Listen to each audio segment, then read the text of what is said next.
Good evening, friend. English study with the Pal Engineering and Journal Geology Parvin Singh book. So chapter 12, sir, we already read Ignious rock.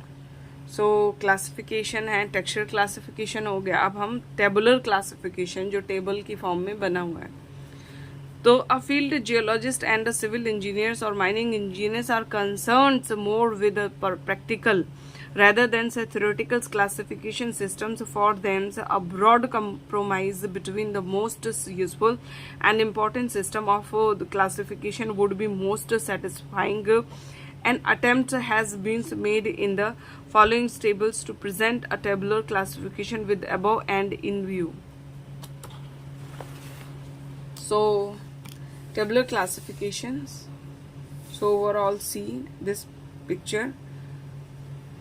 So I line by lines read it.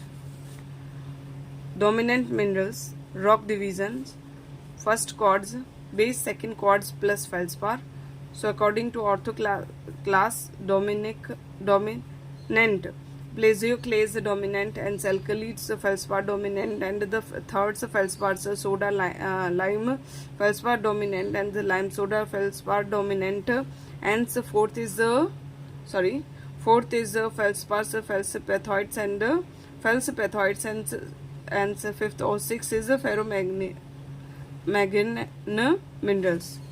So we come here, right?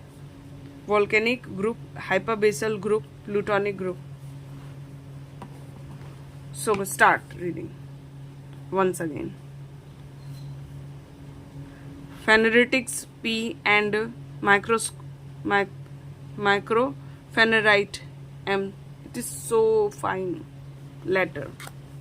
Felsic, mafic and mafic.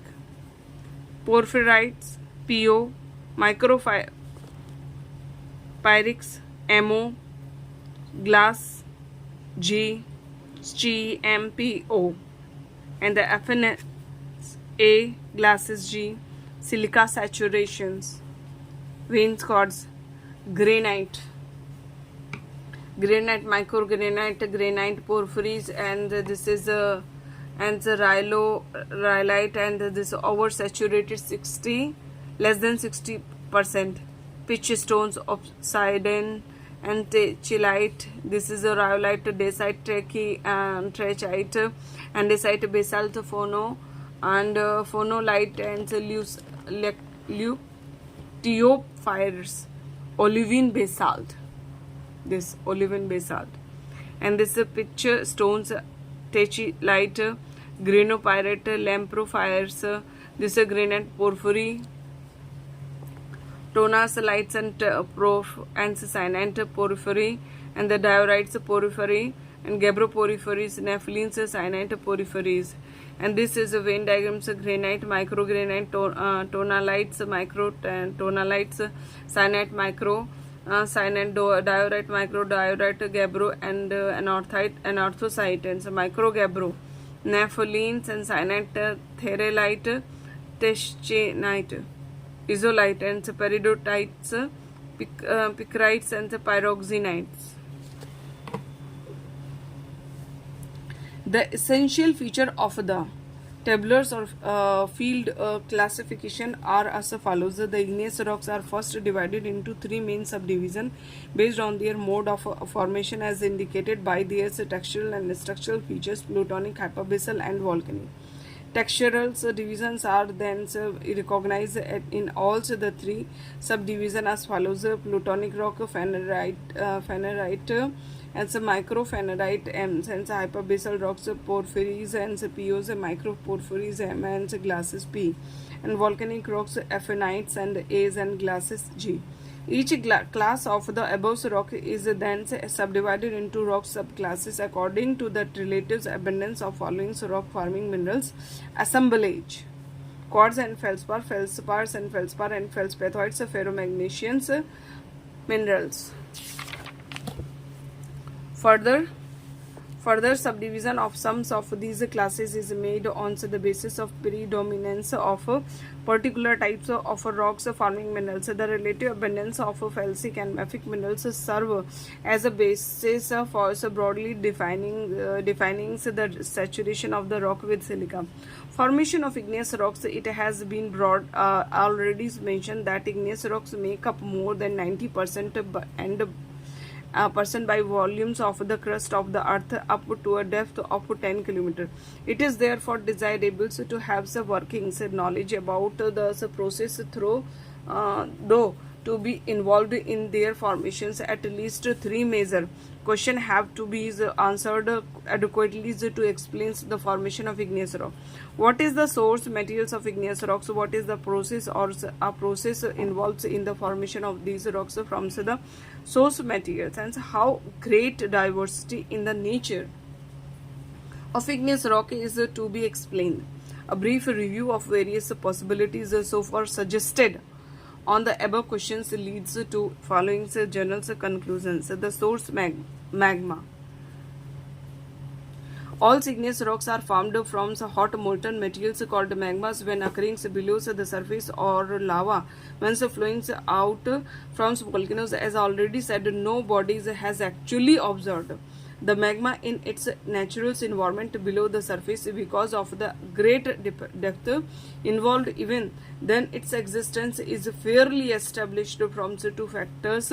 First, the temperature gradient, and second, the volcanic eruptions. The temperatures of the earth is established to increase with the depth on an average to the extent of 30 degree centigrade per kilometer with such rise materials of the earth may be assumed to be in molten forms at a certain depth, and similarly millions of cubic meters of have been poured out from various volcanoes, and during the historic times many volcanoes are active. Events at present, this lava comes from within the earth, and there has to be some source for huge outpouring. Hence, existence of magmas at place below the surface of the earth is in magma's chambers can be safely accepted. Composition of magmas. The study of a chemical composition of igneous rocks reveals that 99.25% of an average igneous rock is made up of a few of 9 elements only, namely oxygen, silicons, aluminium, iron, calcium, sodium, potassium, magnesium, and titanium. So naturally, these elements should represent the chemical composition of an average magmas. Also, it is however held that quite a few volatile component escapes from the magma prior to or during the process of formations of rocks from the magmas, and hence are not represented in the final rocks. Thus, no final conclusions can be drawn regarding the exact chemical composition of the magma. As regards the physico-chemical constitution of the magma, it is believed that a few constituents are always dominating in the molten state. Further, the magmatic constituents may be divided into two groups: fixed constituent, which are characteristically refractory,